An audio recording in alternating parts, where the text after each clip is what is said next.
మొత్తంగా వదలాలి, మొత్తంగా శ్వాస మొత్తం వదలండి. అందరు ఖాళీ చేయండి. బాగా ఖాళీ చేసేటప్పుడు మీ పొట్ట లోనికి పోయి తాకాలి, వెన్నెముకకు తాగినట్టు. ఇది యోగంలో ఒక ప్రక్రియ అనమాట. ఇది ప్రతిరోజు కనీసం 3 సార్లు చేయండి అమ్మా ప్రాణాయామం అందరూ.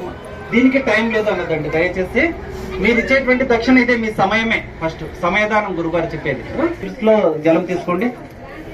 ఇది 3 సార్లు చేయండి ప్రతిరోజు ఇంట్లో. చక్షురస్తు ఎడమ కన్ను కుడి కన్ను తీసుకోండి. కర్ణ ఎవరిమే స్థిరోత్తరమస్తు ఎడమ చెవి కుడి చెవి తీసుకోండి. బాహ్ ఎవరిమే బలమస్తు ఎడమ భుజం కుడి భుజం శుద్ధి చేసుకోండి. ఊరు ఎవరిమే ఓజస్తు ఎడమ తోడ కుడి తోడ మీ తరిష్టాన్ని మేంగాని తన స్తనంలోక దేవేతం విష్ణాదృత తుంచదారే వాం దేవే పవిత్రం కురుచాసనం. ఓం అనంతాసనాయ నమః అని భూమాతకి మనం నమస్కారం చేసుకోండి. ఇవి సరిగ్గా నేర్చుకోవాలి కూడా. మన భవిష్యత్తులో మనం మర్చిపోకూడదు అనమాట. మర్చిపోవడానికి మనసులో ఒక భాగం కావాలి. అప్పుడు మన జీవితం అనేటువంటిది ఉన్నతంగా తీర్చిదిద్దబడుతుంది. అంటే ఉన్నతంగా అంటే మీరు అనుకుంటారు కారు బంగ్లాలు ఫ్లైట్లు ఇవి రావడం ఉన్నతం కాదు. మీకు చక్కటి సంస్కారం లభించడం అనేటువంటిది ఉన్నతం అన్నమాట. ఆ సంస్కారం లభించడానికి మీకు గురుగారు మనకి కంకణాలు ఉంటే కంకణ